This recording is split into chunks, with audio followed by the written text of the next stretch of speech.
Hello, everybody. This is Apollos. How are you doing today? I hope you're doing all right. You know, getting back into YouTube again, this is proving to be rather challenging because I'm being reminded of how many takes a video I do because I watch the video and I'm like, oh, that's not good enough. And I watch the video, I'm like, oh, why did I say that? And then I go to video editing and I'm like, I don't want to spend the time to video edit. So then I'm just go back to the video. I'm like, oh, let me just start all over again. I'm just like, And then meanwhile, in between all of that, I'm like, oh, time to take a nap. So anyways, hello. I'm here again. Hopefully this is going to be the video that I will upload. Nothing in particular to say, but you know what? On YouTube these days, and of course in the past too, you don't really have anything.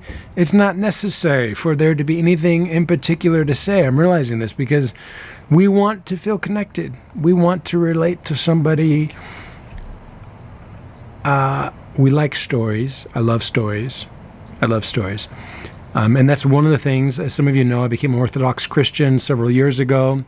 During that time, I also legally changed my name to Apollos Cassian. So I know it's going to take a second maybe for some of you to adjust to the Apollos for the name. But my family's been immensely supportive during this time of this journey in my life, which has been a huge blessing. But one of the stories in the Orthodox Church, and there's a lot of them, that I want to share with you in this video is about I got to preface this by saying that this is a summary version. So I'm not like reading it from the book. I'm just giving you basically sort of my version of the story that I read. Hopefully I hit the main points. It's a story about this well-educated monk trained in theology. And he had a friend who was a peasant. Who was obviously, he was not educated. So this monk went to go visit his peasant friend, and when he was talking with his friend, this peasant told the monk how at night he had been praying for God to show himself, to reveal himself, to remind this peasant that God was around and still there. And so this monk began putting a bowl of milk outside for God. And this peasant had been putting this bowl of milk outside for God. And this peasant was telling this monk that every night God was coming down and drinking this milk that he had been placing outside for him. And the monk looked at the peasant in a little bit of horror, shock at the idea that this peasant had believed this ridiculous tale of God coming down and drinking his milk as if God needed his milk. So the monk was, of course, educating this peasant and training him in accurate, true theology. But just to help appease this peasant monk, as you tell, my head's a little bit tired, and you all know I got narcolepsy, so you got to give me a little bit of grace. So anyways, this monk and the peasant, they end up sitting there that night watching to see what happens at night. And they're looking out and they see this bowl of milk over by the tree in the moonlit night. And then all of a sudden, a fox walks up to the bowl and drinks up all the milk. And the monk, proud of himself, turns to the peasant and tells him, "See, I was right." And this peasant was really saddened by this, disillusioned. He had thought that God was showing up, but that's not what was happening. So the next day, the educated monk returns home, and as he's walking home, he gets stopped by an angel.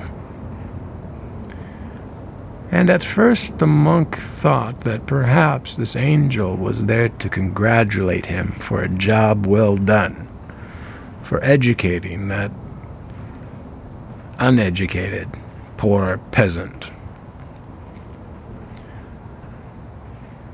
And the angel, though, to the surprise of the monk, the angel says to him, "You, in your arrogance, thought that you were teaching, educating this peasant in true and accurate theology. But little did you know that every single night when that peasant was praying to God, God was sending that fox to drink up the milk in that bowl." And I love this story. I love this story because I think it strikes at the heart of, I guess when I first heard it, actually, I remember I became even a little bit emotional when I read this story, because as my pastor, Father Jeremiah, had said to me last week, we like things to be formulaic. We like things to be black and white. And in some ways there are boundaries in place, but oftentimes not really in the way that we maybe suppose they are in place. And sometimes the boundaries that are in place, we misunderstand what they're in place for, right? And we miss the whole point. We miss the mystery of God. We miss how God works in mysterious ways.